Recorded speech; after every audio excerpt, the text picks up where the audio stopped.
I take this every morning. You have to do the same. So kung may problema kayo sa cholesterol, mataas ang cholesterol, may sakit sa puso, ito yung natural way na hindi ka naiinom ng simvastatin at orvastatin, bababa yung cholesterol mo ng mga 20 points. Cholesterol mo 280, baka bumaba ng 260, 250 na lang.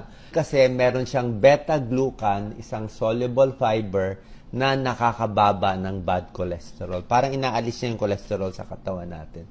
Kaya napakaganda. Subukan niyo po, lalo na pag everyday yan. Tasyan mo, zero cholesterol, ang baba ng sodium, mataas sa potassium, at mataas sa fiber. Meron siyang soluble fiber na pampababa ng cholesterol. May protein pa.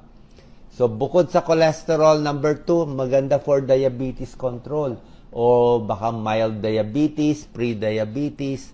Kasi yung fiber nga niya, And para lang alam nyo, from January, I have already lost 15 pounds. Hindi ko alam kung halata ninyo, but halata ko dahil sa mga damit ko. And I am proud of that. I am proud that I have lost 15 pounds the healthy way. From 165 pounds, I am now 130 pounds. So I can now wear short shorts and fitted shirt.